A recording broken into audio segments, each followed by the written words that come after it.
আসসালামু আলাইকুম। ক্লাস 8-এর 4.1 সূত্রের সাহায্যে বর্গ নির্ণয়। আমি আজকে আপনাদেরকে যেটা করাবো, আমার অঙ্কটা হবে একটু ভিন্ন রকম। যেমন ধরেন এখানে ক নাম্বার আছে 5a প্লাস 7b, এটা একটা বর্গ করব। 6x প্লাস 3 এটা একটা বর্গ করবো। মাইনাসেরটা আমরা পরে যাবো, আগে প্লাসেরটা করব। ক, খ, তারপরে করব হচ্ছে আমরা আজকে গ, তারপরে মাইনাসেরটা আমি মাইনাসেরটা আলোচনা করবো একসাথে, তাহলে বুঝতে আপনাদের একদম সহজ হবে। মাইনাসেরগুলো আলাদা করে উচ্চারণ করব, লিখবো, প্লাসেরগুলো আলাদা করে লিখবো। তো আসলে ক নাম্বারে আমরা চলে যাই, আসেন। তাহলে ক নাম্বার প্রশ্ন হলো 5a প্লাস 7b। তাহলে আমরা খাতায় লিখবো কি দেখেন, আমরা পরীক্ষার খাতায় যেভাবে লিখবো, পরীক্ষার খাতায় লিখবো হলো 1 এর ক সমাধান। 1 এর ক সমাধান আমি পরীক্ষার খাতায় যেভাবে লিখতে হয় আমি সেভাবেই লিখে দেখাচ্ছি। দেখেন 1 এর ক সমাধান, পরীক্ষাতে খাতায় এভাবে লিখতে হবে। 1 এর ক সমাধান, 1 এর ক সমাধান 5a প্লাস 7b এর বর্গ। আমরা এখান থেকে শুরু করব, যেহেতু বর্গ করতে বলছে বর্গ। আপনারা যদি এই লাইনটা না করেন সমস্যা নাই, এটা ব্র্যাকেট দিয়ে বর্গ দিলেও চলবে, তবে এক লাইন বেশি করলে কোনো ক্ষতি হবে না। তাহলে আমরা এইভাবে বর্গ দিব, এইভাবে স্কোয়ার দেওয়ার পরে যেহেতু আমরা কি জানি, আমরা কিন্তু একটা সূত্র জানি, আমরা কিন্তু জানি a plus B whole square সমান সমান a square plus 2ab plus B square. এই সূত্রটা কিন্তু জানি, এই সূত্রর হিসেবেই কিন্তু অঙ্ক হবে।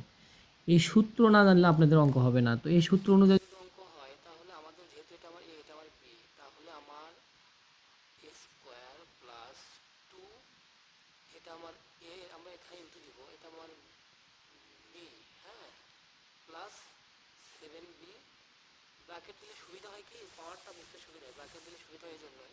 তাহলে 5 5 আমাদের 25, 5-এর উপর যদি বর্গ করি 25, এর উপর যদি বর্গ করি এ স্কোয়ার প্লাস, এটার সাথে এটা গুণ করো, 5 দুগুণ 10, 10-এর সাথে 7 গুণ করো, 7 10 70, এখানে এ আছে এ, এখানে বি আছে বি, প্লাস 7-এর উপর যদি বর্গ করি 7 7টা 49, বির উপর যদি বর্গ করি বি স্কোয়ার। এটাই আমাদের অ্যান্সার হবে, এটাই আমাদের অ্যান্সার। তো আসেন পরেরটা হলো নাম্বার খ। তাহলে আমরা লিখবো এইভাবে, 1 এর খ সমাধান, এভাবে লিখব। 1 এর খতে কি আছে আমাদের, আছে 6x প্লাস 3। তাহলে আমরা লিখব এর বর্গ। আমরা কি লিখব, এর বর্গ। এর বর্গ যদি লিখতে যাই তাহলে আমাদের 6x প্লাস 3 এটার উপর হোল স্কোয়ার দিয়ে দিলাম, 6x প্লাস 3 এটার উপর হোল স্কোয়ার দিয়ে দিলাম। তাহলে এখন কি দাঁড়াচ্ছে, স্কোয়ার 6x, এটা আমার এ, তাহলে স্কোয়ার প্লাস 2, 6x আমার এ, 3 হলো বি, প্লাস 3-এর উপরে স্কোয়ার। এখন যদি 6-এর উপর বর্গ করি তাহলে কত হয়, 36, এক্সের উপর বর্গ করলে এক্স স্কোয়ার প্লাস 6 দুগুণ 12, 3 12 36 এক্স প্লাস 3-এর উপর বর্গ করলে 9। এটা আমাদের অ্যান্সার হবে, এখন আমি আপনাদেরকে যেহেতু প্লাসেরটা বলছিলাম, এখন আমি আমাদের ও নাম্বারটা করাবো। কারণ এখানে মাইনাসেরটা করালে আসলে হবে না, সমস্যা নাই। আমি যদি গ নাম্বার করি তাও কোনো ক্ষতি হবে না, তাহলে অঙ্কটা সিরিয়ালে থাকবে। আর ও নাম্বারটা কিন্তু এরকম করেই হবে। আচ্ছা যাই হোক, আমি গ নাম্বারটাই করি। এখানে 1 এর গ, 1 এর গ সমাধান আমরা এইভাবে লিখব, সমাধান 1 এর গ সমাধান, এই কথাটা আমরা লিখব। তাহলে 1 এর গ সমাধান, তাহলে কি আছে, 7p মাইনাস 2q লিখব এর বর্গ। তাহলে 7p minus 2q whole square.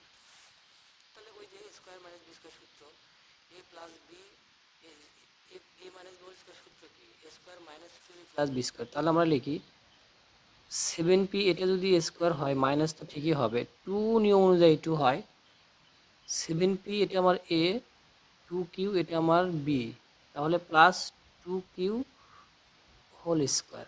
তাহলে কি দাঁড়াচ্ছে, 2q হোল স্কোয়ার যদি দিই তাহলে 7-এর উপর বর্গ করে 7 7 49 পি স্কোয়ার মাইনাস 7 দুগুণ 14, 14 দুগুণ 28, 28 পি কিউ প্লাস 2-এর উপর বর্গ করলে 4, পি এর উপর কিউ এর উপর বর্গ করলে কিউ স্কোয়ার। তাহলে 49 P square, 49 P square, 28 P Q, 4 Q square. এটাই আমাদের অঙ্ক। আসসালামু আলাইকুম।